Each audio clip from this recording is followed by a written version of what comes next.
India news देख रहे हैं आप और मैं हूं आपके साथ हैदर सेठी। हमारे खास पेशकश जमानत रद्द में आपको बताएंगे लखीमपुर खीरी में हुई हिंसा के आरोपी आशीष मिश्रा को सुप्रीम कोर्ट से झटका लगा है। जी हां, सुप्रीम कोर्ट ने आशीष मिश्रा की जमानत याचिका खारिज कर दी है। उनको अब सरेंडर करना होगा। आशीष मिश्रा गृह राज्य मंत्री आशीष मिश्रा टेनी के बेटे हैं। लखीमपुर में जो किसानों पर गाड़ी चढ़ी थी उस मामले में आशीष मिश्रा का नाम आया था। मामले में सुप्रीम कोर्ट ने 4 अप्रैल को सभी पक्षों की दलीलें सुनने के बाद सुनवाई पूरी करते हुए फैसला सुरक्षित रख लिया था। आपको बता दें, आशीष मिश्रा को अदालत ने जमानत रद्द कर दी है, जिसको अब सुप्रीम कोर्ट ने खारिज कर दिया है। हालांकि हाईकोर्ट ने यह जमानत दी थी, लेकिन सुप्रीम कोर्ट ने इसको रद्द किया और कहा कि आशीष मिश्रा की जमानत अर्जी पर हाईकोर्ट को फिर से विचार करना चाहिए। वहीं पीड़ित पक्षकारों के वकील दुष्यंत दवे ने आग्रह किया कि हाईकोर्ट के चीफ जस्टिस से सुप्रीम कोर्ट कहे कि इस बार किसी अन्य पीठ के सामने यह मैटर जाए। इस पर चीफ जस्टिस ने कहा कि ऐसा आदेश पारित करना ठीक नहीं होगा।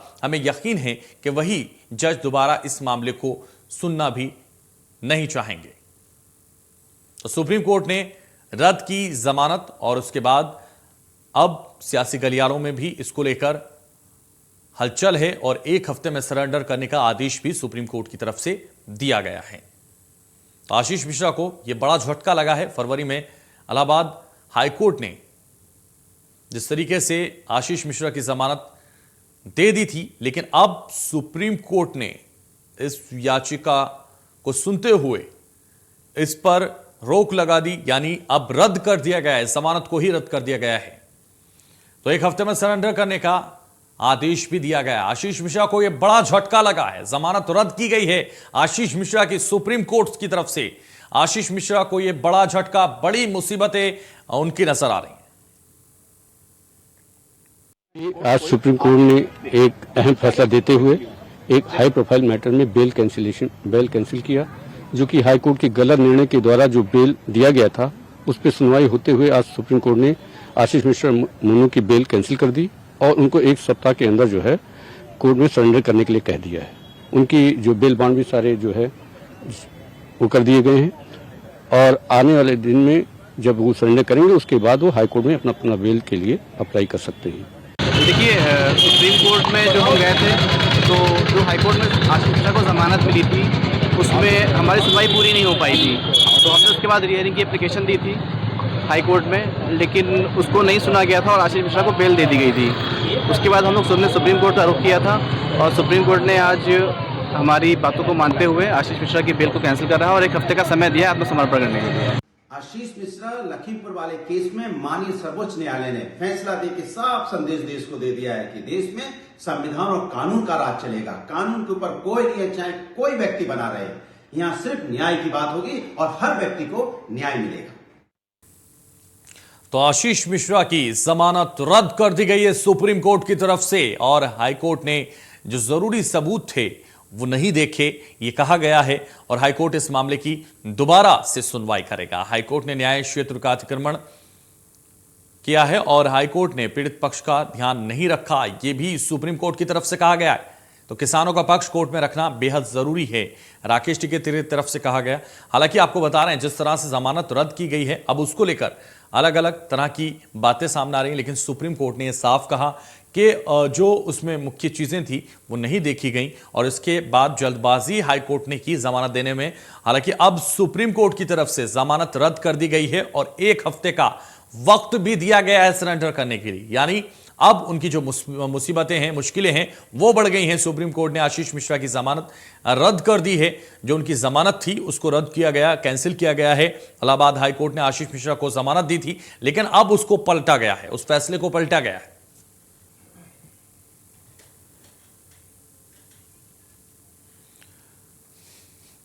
तो आशीष मिश्रा की जमानत रद्द की गई है। जी हां, आपको बता दें, आशीष मिश्रा लखीमपुर हिंसा में आरोपी थे, अब उनकी जमानत रद्द की गई है।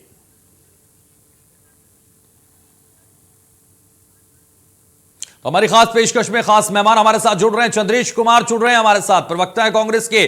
बहुत स्वागत है इंडिया न्यूज पर आपका। केसी जैन हमारे साथ जुड़ रहे हैं, नेता हैं बीजेपी के, बहुत स्वागत है आपका भी। पीयूष अग्रवाल हमारे साथ जुड़ रहे हैं, एडवोकेट हैं, आपका भी बहुत स्वागत है। तो पीयूष अग्रवाल, सबसे पहले आप ही से शुरुआत करूंगा क्योंकि मामला कोर्ट का है और कोर्ट ने यह जमानत रद्द कर दी आशीष मिश्रा की। आशीष मिश्रा को यह बड़ा झटका लगा है और यह भी कहा गया है कि 1 हफ्ते के अंदर उनको सरेंडर भी करना होगा। पीयूष अग्रवाल, क्या कुछ इसमें वैधानिक प्रक्रिया थी? किस तरह से यह जमानत रद्द की गई? देखिए, इसमें जहां तक सुप्रीम कोर्ट का जो आदेश है वो अभी पढ़ने के लिए अवेलेबल नहीं हो पाया है। कोशिश थी मेरी कि आपके प्रोग्राम पे आने से पहले अगर ऑर्डर इसका मिल जाता मैं एक नजर देख लेता जी। लेकिन जो न्यूज आई है, जो दूसरे पोर्टल्स हैं न्यूज के, उस पे जो डिटेल्स आए हैं उसमें ये कहा गया है कि भाई सुप्रीम कोर्ट ने ये पाया है कि हाई कोर्ट ने जो बेल ग्रांट की थी वो थोड़ा जल्दी में कर दी है और हाई कोर्ट को डायरेक्ट किया है कि वो दोबारा से बेल जो एप्लीकेशन है उस पर सुनवाई करे।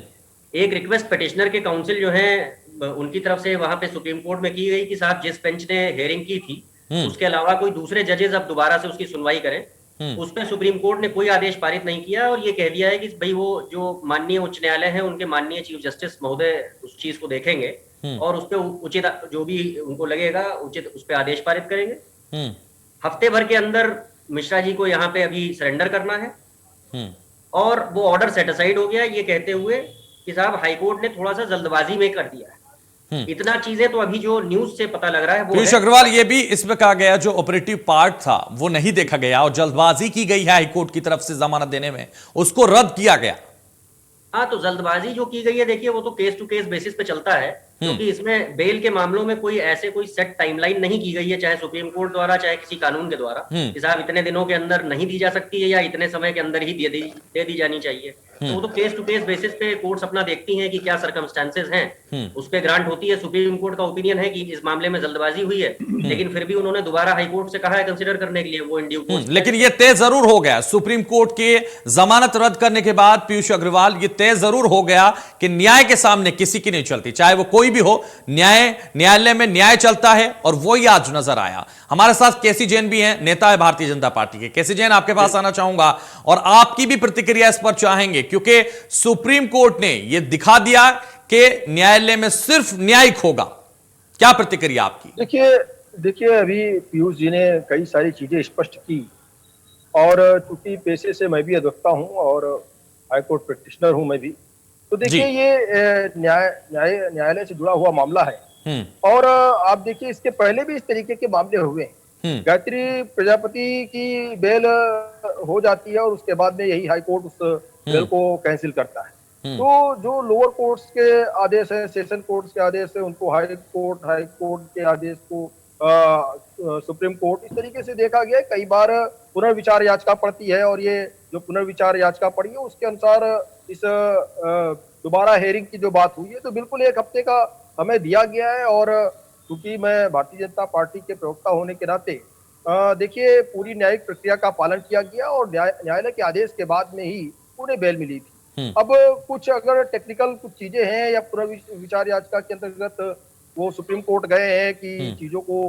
पूरा नहीं कंसिडर किया गया और बेल जल्दबाजी में हो गई, तो बिल्कुल ऐसे में अगर वो क्योंकि सरेंडर करने का आदेश है तो वो सरेंडर करेंगे, जाहिर सी बात है। सरेंडर होने के बाद में फिर से हेयरिंग होगी। अगर कुछ पॉइंट्स पे रह गया या ये लगता है कि तथ्यों से छेड़छाड़, लेकिन केसी जैन, लगातार जो विपक्ष की तरफ से आरोप लग रहे थे भारतीय जनता पार्टी पर, उनको बचाया जाएगा, लेकिन यहां साफ तौर पर नजर आया अब उनको कोई नहीं बचा पाया, उनकी जमानत रद्द हो गई है। मैं आपको एक चीज बता दूं कि पहले भी कहीं पर भी कोई भी जो न्यायिक प्रक्रिया थी उसमें कहीं पर भी सरकार का और इनके पिताजी जो कि केंद्र में मंत्री रहे वहां भी कहीं पर भी 1% हस्तक्षेप नहीं रहा। इसका सबसे बड़ा प्रमाण ये है कि जब ये घटना होती है, घटना के बाद FIR लाज होती है, FIR लाज होने के बाद में उसमें जो 304 की धारा थी, गैर इरादतन हत्या की धारा थी, उसको सीधे जो है 302 में कन्वर्ट किया जाता है और ये संगीन धारा है 302 की। तो ऐसे में एक अगर माना जाए कि अगर उसको गैर इरादतन हत्या की धारा जो कि एक्सीडेंटल केस होता है, एक्सीडेंटल केस से उसको इरादतन हत्या में कन्वर्ट कर देना और इतने संगीन आरोप लगा करके उनको जेल भेज देना, जेल में रहते हुए इस तरीके से धाराओं का तनवीन होना, ये भी एक प्रमाण है कि अगर सरकार का कहीं पे कोई हस्तक्षेप नहीं रहा। अगर सरकार का हस्तक्षेप होता, इन्वेस्टिगेशन ऑफिसर्स जो थे उनसे बातचीत सरकार के लोगों ने की होती, कोई दबाव होता, तो बिल्कुल जाहिर सी बात है ये एक्सीडेंटल केस बना रहता कहीं पर भी। ठीक है, चंद्रेश कुमार भी हमारे साथ हैं। चंद्रेश कुमार, सरकार की तरफ ठीक है, कैसी जैन, हस्तक्षेप नहीं रहा, न्याय सबके लिए बराबर है और इस सरकार में भारतीय जनता पार्टी सरकार में हर कोई बराबर है। ठीक है न्यायिक कैसी जैन, ठीक है। चंद्रेश कुमार भी हमारे साथ हैं, प्रवक्ता हैं कांग्रेस के। चंद्रेश, लगातार ये आरोप लगा रहे थे, मुख्य रूप से कांग्रेस के लोग भी देखे गए, प्रियंका गांधी भी लगातार ये कह रही थी कि जांच प्रभावित की जाएगी और उसको बचाया जाएगा, लेकिन आज आपको क्या नजर आ रहा है, क्या प्रतिक्रिया आपकी? देखिए, सुप्रीम कोर्ट का जो जजमेंट सामने आया है, उस जजमेंट से ये बात तो क्लियर हो गया है कि भारतीय जनता पार्टी आरोपी को बचाने के लिए जो हथकंडे अपना सकती थी वो अपना रही थी, क्योंकि सुप्रीम कोर्ट ने स्पष्ट पूछा है कि आरोपी की जमानत खारिज क्यों न की जाए।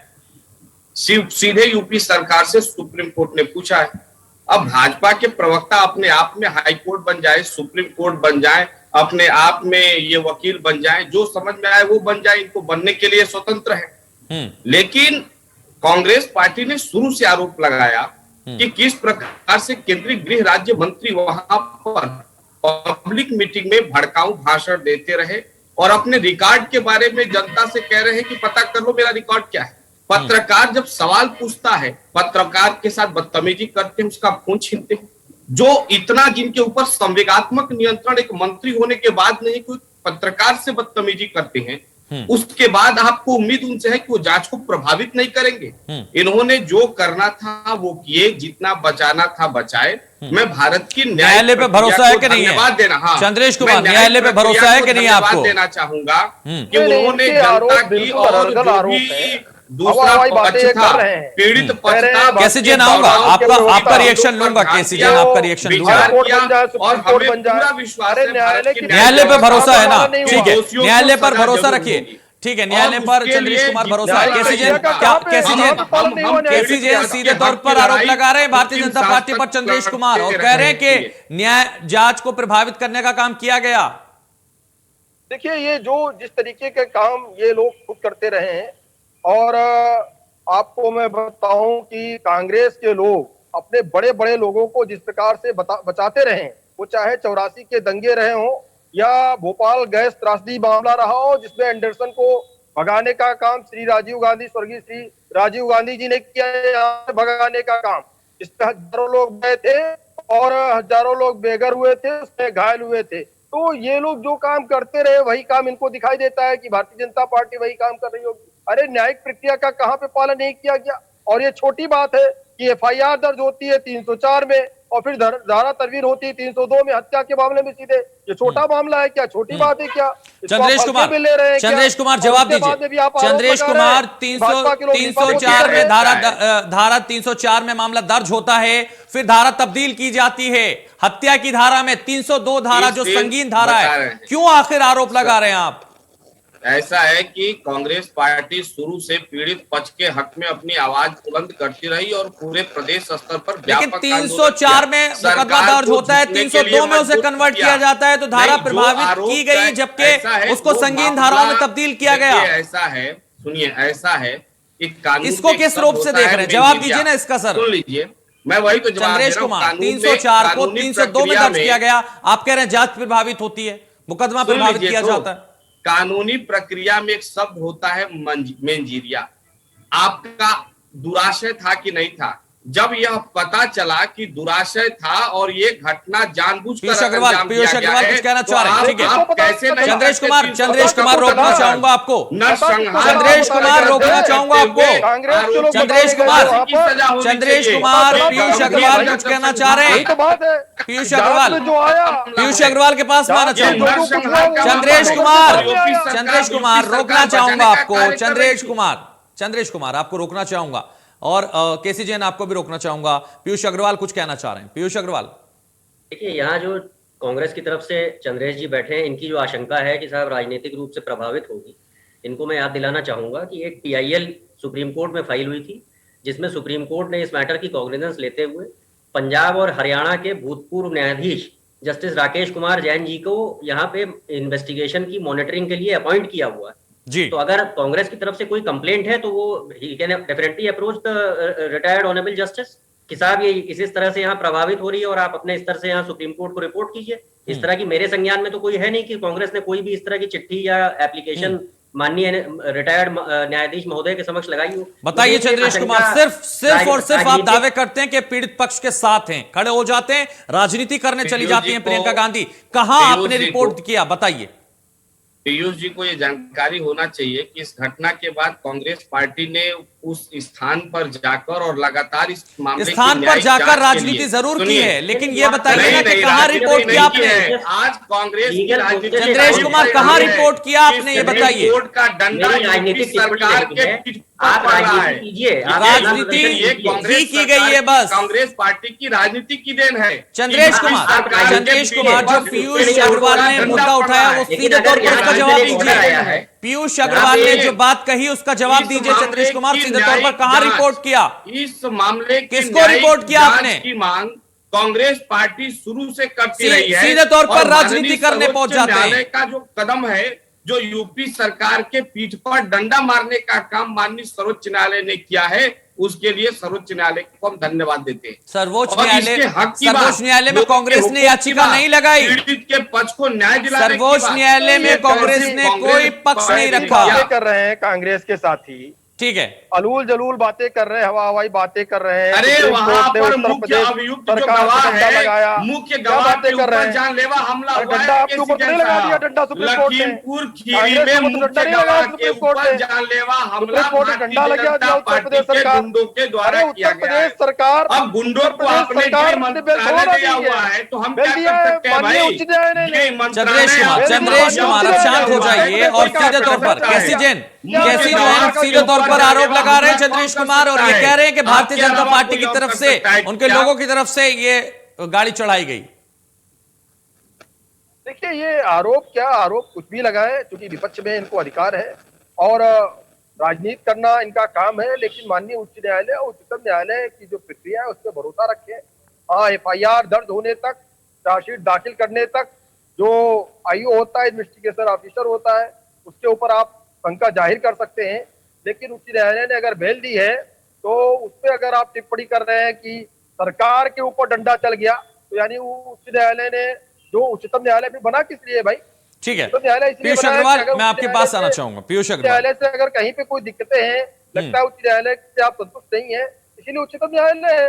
आप देखिए, अयोध्या प्रकरण में उच्च न्यायालय ने आदेश दिया था कि इसको 3 भागों में बांट दिया जाए, लेकिन उच्चतम न्यायालय ने सीधे सीधे आदेश दिया कि नहीं, पूरी भूमि राम जन्मभूमि की है, न्यास की है और यहाँ पे राम मंदिर निर्माण होगा, तो उसको क्या कहेंगे?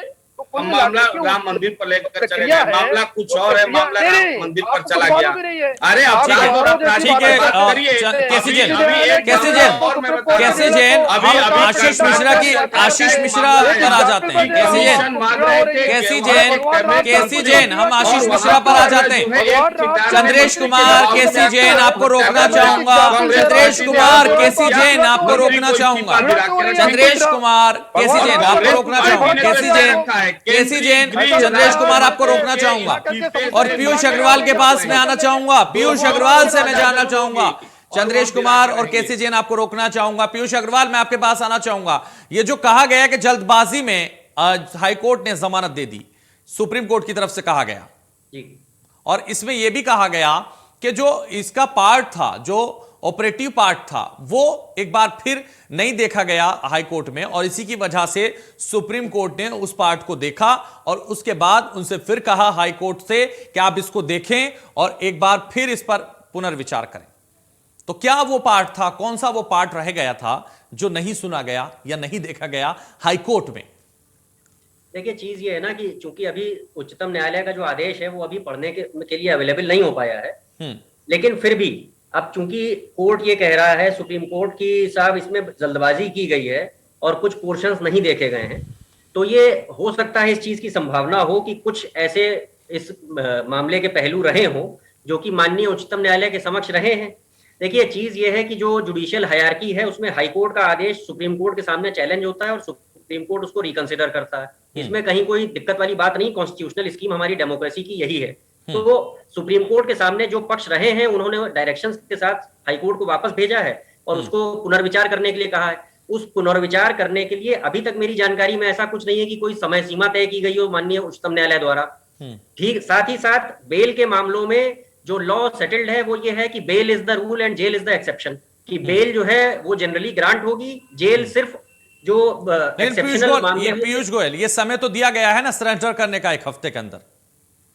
वो उससे तो उनको surrender करने के मुसीबतें लिए- बढ़ती है ना, उससे तो मुश्किलें बढ़ती है ना आशीष मिश्रा की। भाई मुसीबत देखिए, आशीष मिश्रा जी का उसमें नाम है तो मुसीबत तो उसी दिन उनके लिए हो गई थी। तो लेकिन जहां तक जुडिशियल प्रोसेस है, वो डायरेक्शन है, हाईकोर्ट में सरकार का पक्ष ये था कि साहब ये फ्लाइट रिस्क नहीं है, ये कहीं भागेंगे नहीं। तो अब ये मिश्रा जी अपना इस चीज को साबित करेंगे कि सरकार का जो विश्वास उनके ऊपर है वो सही है कि गलत है। और मुझे लगता है हफ्ते भर का समय दिया गया है, वो बिल्कुल उसमें सरेंडर करेंगे। मुझे इसमें कहीं कोई दिक्कत नहीं लगती, इसके पहले भी उन्होंने सरेंडर किया था। तो इसमें इससे पहले भी वो सरेंडर कर चुके हैं और 1 हफ्ते में वो सरेंडर कर देंगे चंद्रेश कुमार। बिल्कुल और न्यायालय ने इसमें न्यायिक व्यवस्था को दिखाते हुए पूरा न्यायिक तौर पर जमानत रद्द कर दी है। भाई अगर ये सरेंडर नहीं करेंगे तो अभी तो मामला हाईकोर्ट के सामने जो है वो फिर से दोबारा सुना जाएगा ना। तो वो तो फिर एडवर्स इन्फ्लुएंस फिर हाईकोर्ट ले लेगा कि भाई इनका कंडक्ट ठीक नहीं है। तो अगर आगे ये चाहते हैं कि इनको तो इसमें जो सुनवाई है, वो जो सुनवाई है उसकी समय सीमा तय नहीं की गई, क्योंकि आप कह रहे हैं कि अभी ऑर्डर नहीं है आपके पास, इसलिए समय सीमा क्या इसमें समय सीमा तय की गई है सुनवाई को लेकर, या अभी और वक्त लग सकता है सुनवाई में? हाईकोर्ट दोबारा इस बेंच में सुनवाई करेगा? देखिए अब ऑर्डर किया है सुप्रीम कोर्ट ने, वो दोबारा से हाईकोर्ट के सामने जाएगा। वो कौन से पक्ष और पहलू हैं जो कि हाईकोर्ट ने नहीं देखे, वो उसके सामने रखे जाएंगे, दोबारा से बहस होगी। और हाईलाइटेड मैटर है, दोनों पक्षों की तरफ से ठीक ठाक बहस होगी जी। तो वो अपना जो भी उसमें समय कंज्यूम तो बिल्कुल अब ये वक्त बताएगा कि इसमें क्या समझ में आता है हाईकोर्ट के, और क्या इसमें आगे निर्णय लिया जा सकता है। क्या वाकई जमानत दोबारा बरकरार रहेगी, या फिर फिलहाल जो है मुश्किलें बढ़ती हुई जरूर नजर आ रही हैं आशीष मिश्रा की, वो तो वक्त बताएगा कि इसमें क्या होगा। लेकिन फिलहाल आप लोग हमारे साथ जुड़े, पीयूष गोयल, केसी जैन हमारे साथ जुड़े, चंद्रेश कुमार हमारे साथ जुड़े, आप सभी का बहुत शुक्रिया इस चर्चा में जुड़ने के लिए। फिलहाल इस चर्चा में बस इतना ही, दीजिए मुझे इजाजत और आप देखते रहिए इंडिया न्यूज।